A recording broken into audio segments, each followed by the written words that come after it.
नमस्कार, वास्तु लिविंग में आप सभी दर्शकों का बहुत बहुत स्वागत। मैं हूं विकास नांगिया। दर्शकों, हर बार की तरह हमारे साथ मौजूद है हमारी वास्तु और फंग शुई कंसल्टेंट पल्लवी छेल्लावाड़ा जी। आइए सबसे पहले कार्यक्रम में उनका स्वागत करते हैं। पल्लवी जी, आपका कार्यक्रम में बहुत बहुत स्वागत। नमस्कार, कैसे हैं आप? नमस्कार, बहुत बहुत शुक्रिया आपका। और जब कभी आप शुरुआत करते हो, हम हमेशा वास्तु के बारे में बात करते हैं, लेकिन आज तो मैं यही पूछना चाहूंगी कि आप अपने व्यूअर्स के साथ ऑरलैंडो कब पधार रहे हैं? देखिए, ये तो आप ही जैसे विद्वान कहते आए हैं कि समय से पहले और भाग्य से अधिक कुछ होता नहीं है। तो जब समय होगा, जब दाना पानी होगा, हम अपने आप बुलाएंगे भी नहीं तब भी पहुंच जाएंगे।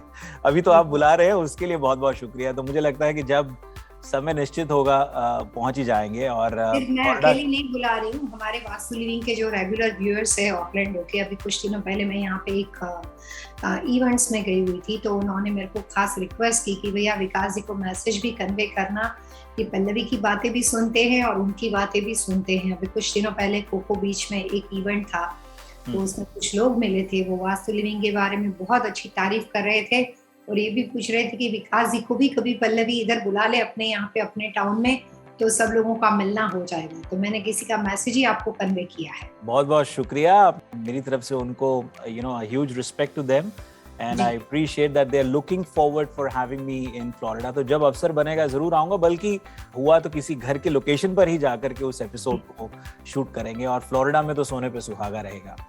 पल्लवी जी, वास्तु और मिथ सीरीज के तहत आज एक और दिलचस्प विषय पर बातचीत करने वाले हैं, और वो ये कि देखिए, बहुत से लोग ऐसे हैं जिनकी प्रॉपर्टीज इंडिया में भी हैं, अमेरिका में भी हैं, इंडिया अमेरिका के अतिरिक्त यूके में, दुबई में, अलग अलग देशों में हैं।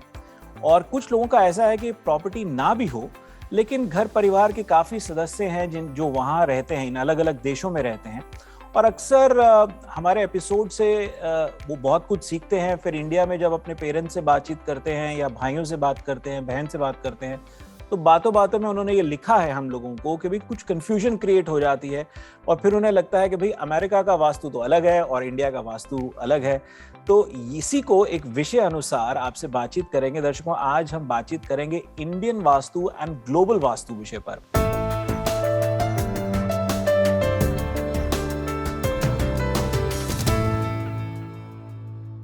पल्लवी जी, क्या कहेंगे आज के विषय के बारे में? सबसे पहले तो विकास जी, जब हम वास्तु शास्त्र के बारे में बात करते हैं तो वो समांतर स्तर पे बात हो जाती है, जिसमें काफी सारी चीजें होती है और हम एक सब्जेक्ट के साथ जुड़ते हैं। लेकिन जो आज का आपका टॉपिक है, बहुत ही इंटरेस्टिंग टॉपिक है। खास करके मैं इसके माध्यम से काफी सारी सही इंफॉर्मेशन देना, लोगों तक पहुंचाना चाहूंगी कि इंडियन वास्तु और ग्लोबलाइज वास्तु, यहाँ पे ये दोनों में क्या फर्क है। काफी बार लोग वास्तु को अप्लाई करते करते बहुत सारी गलतफहमियों का शिकार हो जाते हैं। बहुत सारे केस स्टडी है मेरे पास। काफी बार ऐसा होता है कि बच्चे जो होते हैं वो यहाँ पे रहते हैं, माता पिता जो होते हैं, चाचा चाची जो होते हैं वो इंडिया में रहते हैं। नक्शा जो होता है वो वास्तु करवाने के लिए हमारे पास भी आता है, और वही ड्राइंग्स अब इंडिया के वास्तु कंसल्टेंट को, जहाँ पे उनके पेरेंट्स बिलीव करते हैं, या कोई मंदिर के प्रीस्ट वगैरह होते हैं, या जहाँ पे भी उनकी श्रद्धा होती है, उनको भी जब वो दिखवाते हैं तो काफी ज्यादा कंट्रोवर्सी स्टेटमेंट आते हैं। और 90% लोगों की रिक्वेस्ट ये होती है कि पल्लवी, इज इट पॉसिबल कि आप मेरे पेरेंट्स के साथ एक बार इंडिया बात कर लो, या आप मेरे पेरेंट्स के साथ एक बार मिडिल ईस्ट या जहाँ कहीं वो बेस है। कई बार काफी सारे, आपको शायद पता नहीं होगा, काफी सारे लोग ऐसे हैं जो इंडियन, जिसके बच्चे यहाँ पे हो और वो बेस ऑन अफ्रीका होते हैं। अफ्रीका में भी लोग बहुत वास्तु को ज्यादा अहमियत देते हैं, स्ट्रांगली बिलीव करते हैं, उनकी कुछ जनरेशन वहाँ पे होती है। तो जहाँ पे भी उनका सेम कंट्री या सेम स्टेट के अलावा कहीं और जगह पे रहना होता है, और वो वास्तु के हिसाब से घर रेंट कर रहे हैं, लीज कर रहे हैं, कस्टम हाउस करके उसको बना रहे हैं। खास करके मैं कहना चाहूंगी कि south Indian people, Bengali community, Gujarati people, ऐसी काफी सारी एशियन कम्युनिटी है जिसमें इंडियन वास्तु और ग्लोबलाइज वास्तु, यानी कि यहाँ की कंट्री के वास्तु में बहुत डिफरेंस है। लेकिन जो लोग कभी भी यहाँ पे है नहीं, या जिनको यहाँ के सिस्टम के बारे में कुछ पता नहीं है, तो जो लोग अप्लाई करने वाले होती है और उसकी 2 डिफरेंट जनरेशन वहाँ पे अलग अलग कंट्री में होती है, तो उनको काफी ज्यादा मिसअंडरस्टैंडिंग का सामना करना पड़ता है। जी, और सबसे बड़ी बात ये भी है पल्लवी जी के कंफ्यूजन देखिए, छोटी छोटी बातें हैं, जैसे अब हम यहाँ पर ग्राउंड फ्लोर को यहाँ पर हम फर्स्ट फ्लोर बोलते हैं, और इंडिया में फर्स्ट फ्लोर जो होता है वो दरअसल फर्स्ट फ्लोर ही होता है और ग्राउंड फ्लोर को अलग बोला जाता है। तो यहीं पे छोटी छोटी कंफ्यूजन हो जाती है कि जब वो एक दूसरे से बात कर रहे होते हैं, समझा रहे होते हैं, दरअसल यहाँ का व्यक्ति जब फर्स्ट फ्लोर कह रहा होता है वो ग्राउंड फ्लोर होता है, और वहाँ का व्यक्ति जब ग्राउंड फ्लोर कह रहा होता है तो वो ग्राउंड फ्लोर ही होता है। राइट, तो एक तो ये है। दूसरा, घरों के स्ट्रक्चर्स में भी बहुत फर्क है। यहाँ का स्ट्रक्चर है, उसका कंस्ट्रक्शन मटेरियल है, बहुत सी चीजों का फर्क है। मुझे तो नहीं समझ आ रहा है कि इस विषय को हम आज ही के एपिसोड में समेट भी पाएंगे या नहीं। हो सकता है कि वास्तु और मिथ सीरीज के तहत इसी विषय को आज और अगले एपिसोड में भी कैरी फॉरवर्ड करना पड़े। बहरहाल, इसको और थोड़ा सा विस्तार पूर्वक समझाते हुए बताइए कि भाई अगर खास तौर पर अमेरिका और इंडिया में लोग कंपैरिजन बेसिक, अगर हम प्राइमरी उसको समझ के चले Indian vastu and global vastu विषय पर, तो स्ट्रक्चर्स को लेकर के और मटेरियल को लेकर के क्या गाइड करेंगे? पहले हम ऐसा लेते हैं इंडियन वास्तु और साथ में जैसे आपने कहा कि ग्लोबल वास्तु के डिफरेंस में कुछ ऐसी बातें जो सिर्फ कस्टमाइज प्रोजेक्ट के साथ कनेक्टेड हो। कस्टम प्लॉट आप खरीद रहे हो, कस्टम घर बना रहे हो, आपके ड्राइंग्स बन रहे हैं, उसके बारे में हम पहले एपिसोड में विस्तार पूर्वक बात कर सकते हैं। सेकंड टॉपिक में जब आप बना बनाया घर लेते हो, बनी बनाई ऑफिस खरीदते हो, कोई भी रेंटल प्रॉपर्टी करते हो, तो कंस्ट्रक्शन स्ट्रक्चर को जब बना बनाया खरीदते हैं तो दोनों कंट्री के हिसाब से क्या बहुत बड़ा डिफरेंस है। और अगर आप कस्टमाइज घर बना रहे हो, कस्टमाइज ऑफिस बिल्डिंग बना रहे हो, कोई भी तरह की हॉस्पिटल, काफी सारे कस्टम प्रोजेक्ट पे हम लोग काम करते हैं, बहुत बार लोगों को कॉन्सेप्ट ही समझ में नहीं आता है। और जब वो दो कंट्री के कंसल्टेंट के साथ काम करते हैं तो बहुत ज्यादा कंफ्यूजन क्रिएट होती है। तो मैं आपको सबसे पहले, अभी अप्रैल महीना शुरू हो गया है, कंस्ट्रक्शन के लिए कुछ स्टेट ऐसे हैं जहाँ पे हर बार होता है, जैसे फ्लोरिडा है, टेक्सास है, कैलिफोर्निया है, आप कभी भी कस्टमाइज होम बना सकते हो। कैलिफोर्निया में अभी ये सिचुएशन है कि लोगों को नया घर बनाने के लिए लॉट नहीं मिलते हैं, तो वो पुराने घर लेते हैं, उसको टेयर डाउन करते हैं। जब पुराना घर लेकर आप टेयर डाउन करते हो तो आपको जो भी आप घर बनाने का मौका मिलता है वो कस्टम होम ही मिलता है। फ्लोरिडा में आप यहाँ पे देखोगे तो लेक व्यू होम्स, लाइक कोई भी तरह के वाटर व्यू, जो यहाँ पे वाटर बॉडी काफी ज्यादा दिखाई देती है, फिर अलग अलग तरह के कंट्री हाउस बहुत ज्यादा दिखाई देते हैं। तो पहले हम ये बात करेंगे कि कस्टमाइज, जब आप कस्टम होम के बारे में या कस्टम बिजनेस के बारे में, जिसको वन वर्ड्स में कस्टम प्रोजेक्ट का नाम देना चाहूंगी, चाहे रेसिडेंशियल हो या कमर्शियल हो, उसमें इंडियन वास्तु में और अमेरिका के अंदर रहने वाले लोगों के लॉट सिलेक्शन के अंदर क्या डिफरेंस है, पहले हम उस बात को डिटेल में समझने की कोशिश करेंगे। जी, मेरे ख्याल इससे पहले हम ब्रेक की ओर बढ़ें, या चलिए यहाँ एक ब्रेक ले लेते हैं और ब्रेक के बाद दूसरे सेगमेंट के अंदर इसको और विस्तार पूर्वक बातचीत करेंगे। दर्शकों, आज हम हमारी वास्तु फंक्शुई कंसल्टेंट पल्लवी जी से बातचीत कर रहे हैं इंडियन एंड ग्लोबल वास्तु विषय पर। हम बहुत जल्द हाजिर होंगे।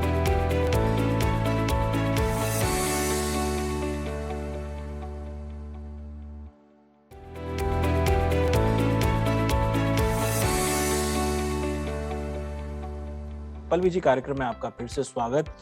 चलिए, अब हमारा जो विषय है इंडियन एंड ग्लोबल वास्तु, उसको थोड़ा सा विस्तार पूर्वक समझाइए और दर्शकों को क्लैरिफाई कीजिए जो उनके छोटे छोटे कंफ्यूजन्स हैं उनकी। जैसे हम इस पहली बार बात करें कोई भी तरह के कस्टम प्रोजेक्ट के ऊपर, और इसी प्रोग्राम में हम दूसरे एपिसोड में बात करेंगे बनी बनाई बिल्डिंग खरीदना, प्रोडक्शन बिल्डर होम खरीदना, रेंटल करना, ऑफिस लेना, जो भी तरह की चीज, लेकिन वो ऑलरेडी बनी हुई है।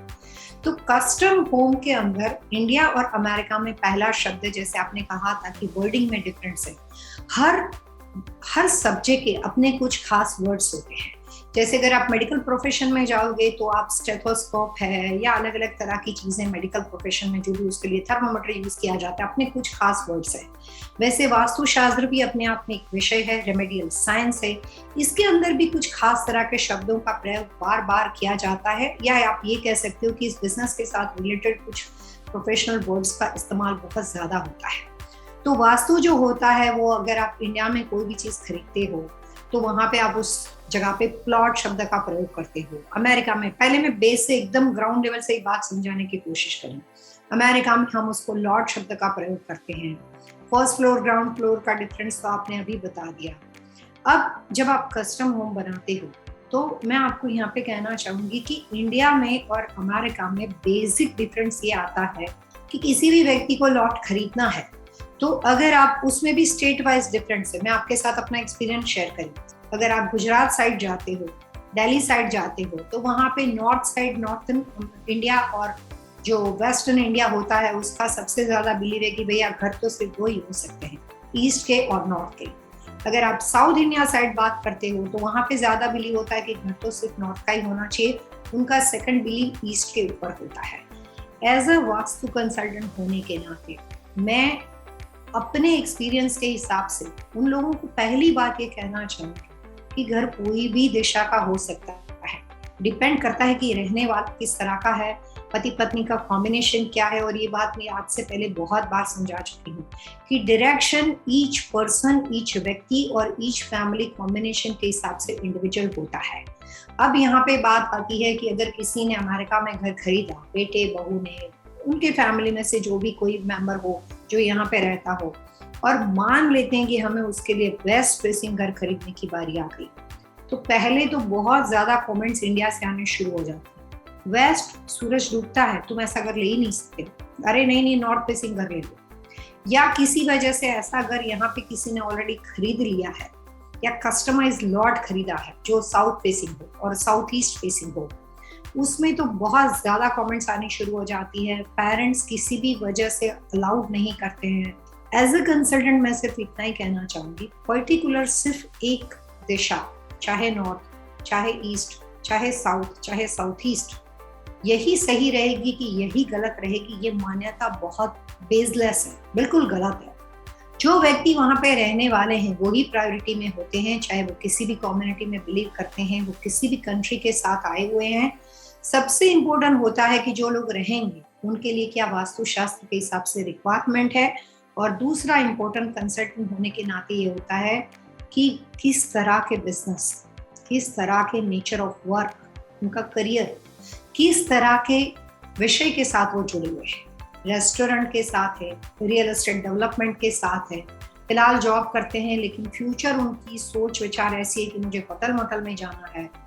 Nature of business, expectation of nature of business, फिलहाल का करियर, फ्यूचर में होने वाली उनकी डेट ऑफ बर्थ से जो भी करियर रिक्वायरमेंट होती है, उनके बच्चों की डेट ऑफ बर्थ के हिसाब से उनके लिए क्या सही है, ये सब कॉम्बिनेशन को मिला के हमें घर लेना पड़ता है। मैं एक बहुत अच्छा एक्सपीरियंस देना चाहूंगी।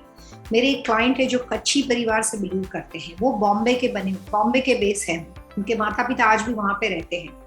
जब वो मुझे मिले तब उनके बेटा जो था वो करीबन 26 के आसपास था और फादर का बिजनेस बहुत बड़ा था। मैंने देखा कि फादर एंड बेटा दोनों का जो कॉम्बिनेशन है वो इतना अच्छा है कि दोनों फ्यूचर में साथ में काम कर सकते हैं।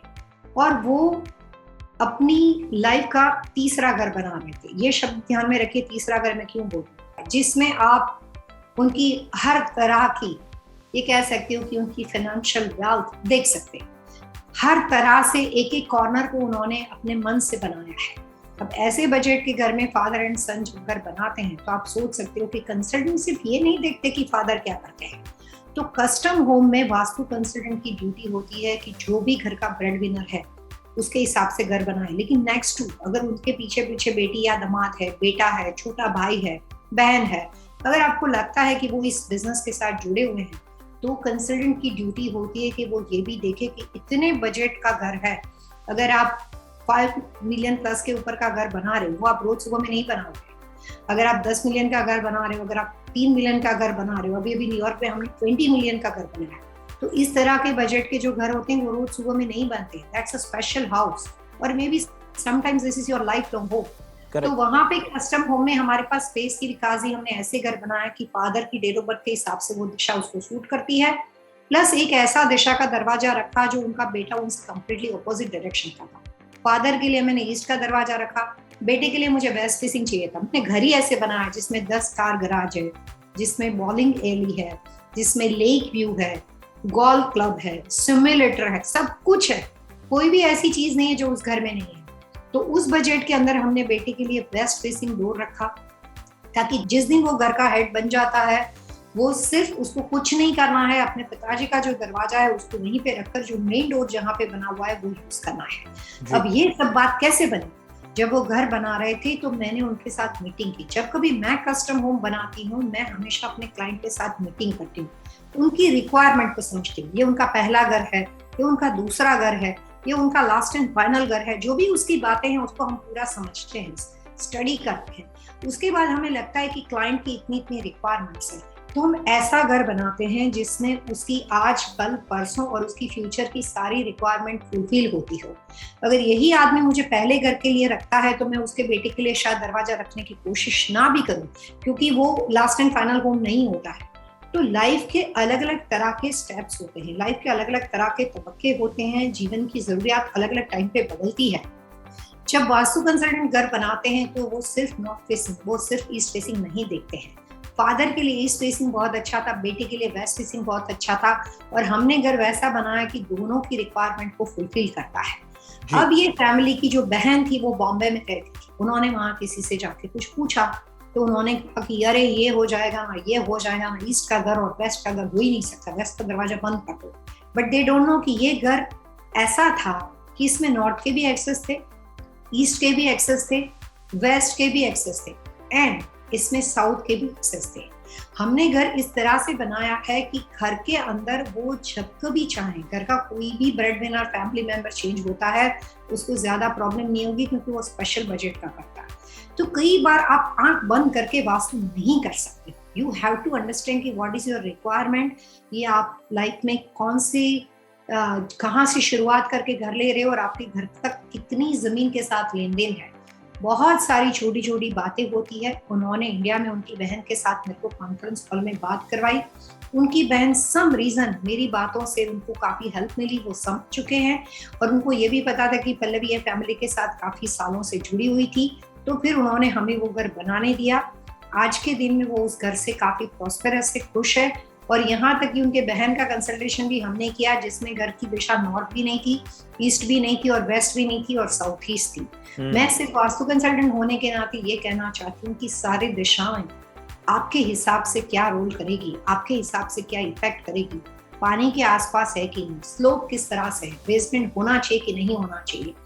इंडिया में जब कभी आप कस्टम होम बनाते तो सबसे पहले क्वेश्चन मार्क आता है कि सारे इंडियन वास्तु कंसल्टेंट बोलते हैं वास्तु शास्त्र में बेसमेंट अलाउड नहीं है। ये कॉमन बात है जी। आपने देखा है न्यूयॉर्क, न्यू जर्सी, काफी जगह पे बेसमेंट है। अगर अब हम बात करेंगे basement, Indian vastu and global vastu के बारे में जी। वास्तु लिविंग में वक्त तो चला है एक छोटे से ब्रेक का। ब्रेक के उस पार पल्लवी जी से यूं तो एक प्रथा है कि हम टिप ऑफ द वीक पर बातचीत करते हैं, उनसे टिप ऑफ द वीक जानते हैं, लेकिन अब जहां साथ साथ वो सलाह देती ही जा रही हैं, टिप ऑफ द वीक को इस सप्ताह बाईपास करते हुए इसी विषय को आगे ले जाएंगे और उनसे जानेंगे ये जो इंडियन और ग्लोबल वास्तु के तहत जैसे वो बेसमेंट का जिक्र आया था, उस पर उनसे और बेहतर जानकारी लेंगे। एक छोटे से ब्रेक के बाद हम बहुत जल्द हाजिर हैं।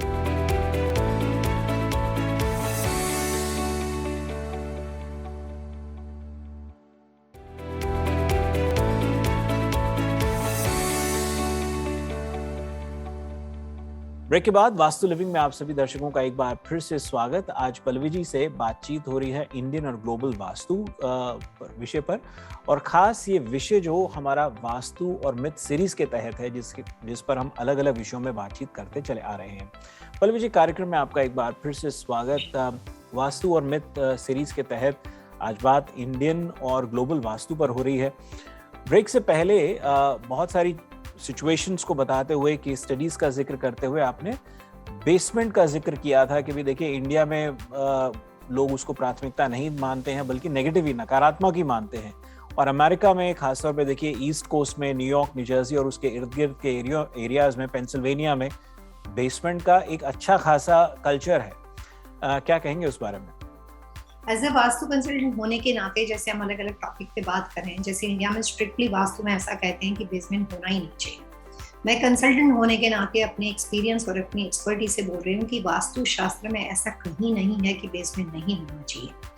वास्तु में सिर्फ कोई चीज खड्डे में हो, जहाँ पे सनलाइट नहीं पहुंचती हो, जहाँ पे पूरा सब कुछ, ये बोलते हैं कि एकदम खड्डे के अंदर कोई चीज बनी हो, तो जाके ये रूल्स है कि खड्डे में गिरा हुआ आदमी जो होता है वो खड़ा नहीं हो पाता है। लेकिन इसका ट्रांसलेशन ऐसा नहीं होता है कि वास्तु में बेसमेंट ही नहीं होना चाहिए। पुराने टाइम पे कंस्ट्रक्शन ऐसे होते थे कि लोग अपने कंस्ट्रक्शन कॉस्ट को सेव करने के लिए बेसमेंट बना देते थे और उसके ऊपर बिल्डिंग को खड़ा कर देते थे। तो 90% इंडिया के कंस्ट्रक्शन में जो बेसमेंट बने हुए हैं वो वास्तु शास्त्र के रूल्स के अगेंस्ट है। अमेरिका में जब बेसमेंट बनते हैं उसके दो अलग अलग तरह के नाम हैं। एक नाम होता है अमेरिका में जिसको आप बोलते हो डे लाइट बेसमेंट, दूसरा कहते हैं वॉकआउट बेसमेंट। अब डे लाइट बेसमेंट का मतलब होता है कि बिल्डिंग में जहाँ पे भी बेसमेंट बनी हुई है उसको मान लेते हैं कि 12 फीट की वॉल है, तो उसमें 8 फीट तक अगर आपको वहाँ पे लाइट या रोशनी नहीं मिलती है या फिर वहाँ पे शाफ्ट क्रिएट की गई है, लेकिन ऐसा कोई प्रोविजन है जिसकी वजह से लाइट और सारा सनलाइट सब कुछ आपको एयर सर्कुलेशन फर्स्ट फ्लोर यानी कि ग्राउंड फ्लोर की तरह मिलता है, तो डे लाइट बेसमेंट जो होती है यानी कि जब कभी आपको सारी रोशनी सब कुछ मिलता है, तो अमेरिका के अंदर आप जब घर बनाते हो तो आपका बेसमेंट हो सकता है। आप अभी अभी इधर आए हो, यहाँ पे प्रोडक्शन बिल्डर का घर खरीद रहे हो, माता पिता रिलेटिव आपके शुभ चिंतक सारे इंडिया में बैठे हुए हैं, और जैसे ही आपने बेसमेंट वाला घर खरीदा, Pennsylvania, Philadelphia, New York, new Jersey, बहुत एक्सपीरियंस है मेरे को इन बातों का, वहां से कमेंट्स आनी शुरू हो जाती है। लेकिन उन तमाम लोगों को मैं कहना चाहूंगी कि कंट्री वाइज, स्ट्रक्चर वाइज बहुत सारे अलग अलग चीजें वास्तुशास्त्र में होती है। मिडिल ईस्ट का वास्तु आप यूएस में अप्लाई नहीं कर सकते, यूएस का वास्तु आप इंडिया में अप्लाई नहीं कर सकते, और इंडिया के सारे लॉजिक आप यहाँ पे अप्लाई नहीं कर सकते। इसीलिए मेस्टअप वहाँ पे होता है कि जब आप यहाँ से अपने ड्रॉइंग्स को इंडिया भेजते हो, और इंडिया का वास्तु कंसल्टेंट भी आपने ऐसा हायर किया है जो कभी कंट्री के बाहर नहीं गया, शायद अपने इंडिया के बाहर भी कभी नहीं गया, तब जाके जो घर बनते हैं वो अमेरिका में जाके कई बार आपको वास्तु दोष का अनुभव करवाते हैं, और आपका बिलीव जो होता है वो सब्जेक्ट के अगेंस्ट चला जाता है, क्योंकि यहाँ पे सिर्फ मिसअंडरस्टैंडिंग इतनी है कि जिन्होंने बताया था वो भी सही था, जिन्होंने अप्लाई किया वो भी सही था, लेकिन वो लॉजिक जो इंडिया के वास्तु का था वो अमेरिका के वास्तु में आप अप्लाई नहीं कर सकते थे, और आपने गलत चीज गलत जगह पे अप्लाई कर दी, जिसकी वजह से कई बार मिसअंडरस्टैंडिंग सब्जेक्ट के लिए होता है, बहुत ज्यादा लोगों के दिमाग में गलतफहमी पैदा हो जाती है। तो डे लाइट बेसमेंट जो होता है वो अमेरिका में बनता है, और वास्तु शास्त्र के हिसाब से आप उसको कंप्लीटली बना सकते हो। वॉकआउट बेसमेंट में दो तरह की बातें दिखाई देती है, काफी ज्यादा। अब मैं अटलांटा जॉर्जिया में अभी काम करी हूँ, वहाँ पे एक वॉकआउट बेसमेंट के साथ एक घर मेरे पास आया हुआ है, लेक के ऊपर घर बना हुआ, ब्यूटीफुल हाउस है, लेकिन वॉकआउट में उन्होंने सिर्फ एक छोटी सी जगह रखी हुई है, बाकी पूरा बेसमेंट जो है वो डार्क है। तो उस क्लाइंट को, पटेल क्लाइंट है मेरे, उस क्लाइंट को मैंने उस वॉकआउट बेसमेंट में ये कहा कि हम बाहर जाने का दरवाजा बंद करके हम इस बेसमेंट को यूज करने के लिए कुछ खास तरह की रेमेडी कर सकते हैं। लेकिन काफी बार ऐसे भी बेसमेंट आते हैं जो वॉकआउट होने के बावजूद उसमें काफी जगह पे एयर सर्कुलेशन, सनलाइट के सोर्सेस होते हैं, शाफ्ट होती है, बेडरूम्स वगैरह होते हैं, तो वहां पे इस तरह के बेसमेंट वास्तु में अलाउड किए जाते हैं। आज का हमारा सब्जेक्ट यही है कि बेसमेंट इंडिया और अमेरिका में क्या मान्यता है। मैं यही कहना चाहूंगी कि सिर्फ बेसमेंट वास्तु में नहीं होना चाहिए, ऐसा कहीं नहीं लिखा है।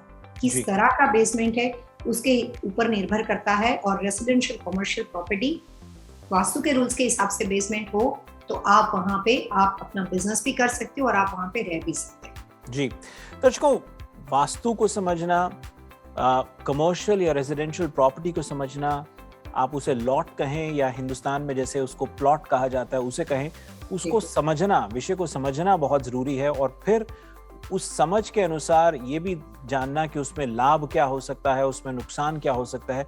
यहाँ पर वास्तु कंसल्टेंट जो है एक विशेष भूमिका निभा सकता है, और जो पल्लवी जी अपने बहुत से क्लाइंट्स के लिए करती चली आई हैं। पल्लवी जी से आज हमने बातचीत करी सेमी कस्टम और कस्टम्स होम के बारे में, और अगले एपिसोड में हो सकता है कि आज के एपिसोड की कुछ बातें कैरी फॉरवर्ड हो, लेकिन खास जो हमारा तवज्जो रहेगा वो प्रोडक्शन बिल्डर होम्स और एग्जिस्टिंग होम्स जो प्रॉपर्टीज होती हैं उस पर बातचीत होगी। और ध्यान रहे, ये तमाम जो बातचीत हो रही है वास्तु एंड मिथ सीरीज के तहत इंडियन और ग्लोबल वास्तु विषय पर हो रही है। पल्लवी जी, अगले अंक तक के लिए आइए, दर्शकों से मिलकर के आज्ञा लेते हैं। Wish you all happy vastu living.